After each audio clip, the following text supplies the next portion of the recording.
আজকে খুবই সহজভাবে আমি পুলি ভাপা পিঠা বানিয়ে তোমাদের দেখাবো। কেমন আছো বন্ধুরা? আশা করি ভালো আছো, আমিও ভালো আছি। তো যাদের গ্যাসের সমস্যা কিন্তু পিঠা খেতে খুবই পছন্দ করে, তারা কিন্তু এভাবে কিন্তু ভাপ দিয়ে পুলি পিঠা বানিয়ে খেতে পারো। তো প্রথমে আমি এখানে দিয়ে দিতেছি 2 গ্লাস জল, পরিমাণ মতন লবণ। তো এখানে আছে চাউলের গুঁড়ি। তো এখন আমি কিন্তু আজকে প্যাকেটের চাউলের গুঁড়ি দিয়ে পুলি পিঠাগুলো বানিয়ে নেব। তো প্রথমে এক বাটি দিয়ে আলতো হাতে এভাবে মিশিয়ে নিতে হবে। তারপরে আরও এক বাটি আমি গুঁড়ি দিয়ে খামিরটা করে নিলাম। তো খামিরটা করে নেওয়ার পরে এই ঠান্ডা হতে দিয়ে এখন আমি এখানে গুড় আর নারকেল দিয়ে একটা পুর করে নেব। তো এই গুড় আর নারকেল কিন্তু আমার ডিপ ফ্রিজে ছিল। তো এই দেখতে পেলে আমি নিতেছি অর্ধেকটা নারকেল কোরানো নিতেছি, আর এখানে প্রায় এক বাটির মতন গুড় আছে। তো এই এক বাটির গুড় এখন পুরটা খুব ভালোভাবে যেভাবে নাড়ু বা সন্দেশ বলো ফাঁক দিয়ে থাকে ওভাবে করে নেব। তো এরকম দেখো ঝরঝরাই হলো, দেখতে ঝরঝরা দেখা যাইতেছে, কিন্তু এর থেকে যদি বেশি নরম হয় তাহলে কিন্তু তোমার কাইটা ফেটে যাবে, আর কি জানি মানে হাতে লেগে যাবে।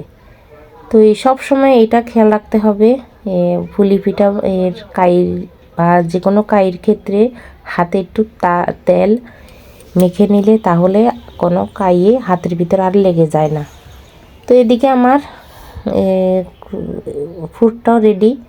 তো ফুডটা এখন ঠান্ডা হতে থাক, ততক্ষণ আমি কাইটা আরও খুব ভালোভাবে মেখে নেব। তো তোমার যত ভালোভাবে মাখা হবে তত কিন্তু যে কোনো পুলি পিঠা বলো রুটি বলো তাহলে আর ফেটে যায় না।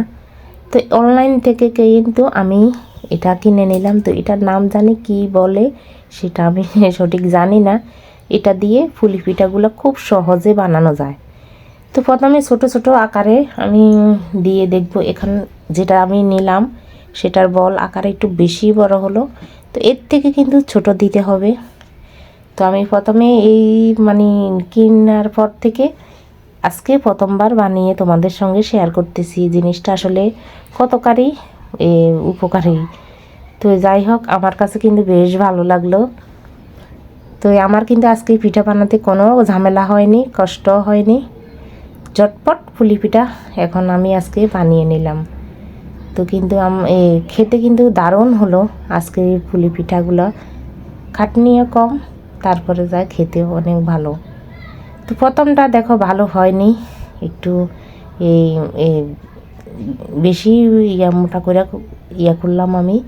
তো আমি প্রথমে বললাম প্রথমের যেটা দিলাম গোল্লাটা সেটা একটু বেশি পরিমাণে বড় হয়ে গেল, তো একটু ছোটো আকারে দিতে হবে।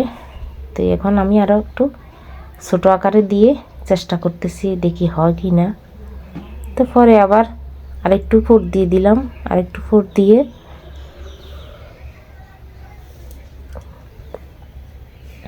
তো এখন আবারও মোড়ে এভাবে দিতেছি। খুবই সহজ, একদম ছোট বাচ্চারাও কিন্তু পারবে।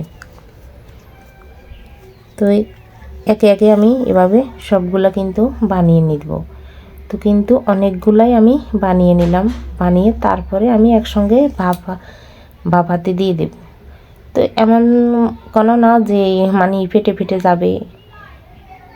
ফেটে যাবে না, কারণ আমি যে তেল দিয়ে খুব ভালোভাবে খামিরটা করে নিলাম।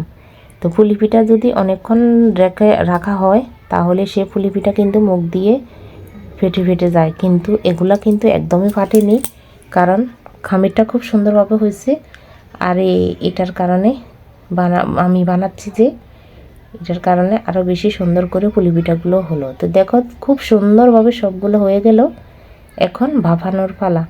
তো তোমরা যদি চাও তাহলে কিন্তু এগুলা তেলেও ভেজে নিতে পারো, যারা তেল দিয়ে মুচমুচে করে পছন্দ করো। তো আমি আজকে তেল দিয়ে না ভেজে এভাবে ভাপিয়ে নেব। তো বন্ধুরা, আমার আজকের এই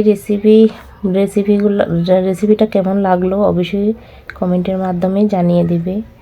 ভালো লাগলে কাকলি রানী কিচেনের পাশে থাকবে, লাইক কমেন্ট শেয়ার করবে।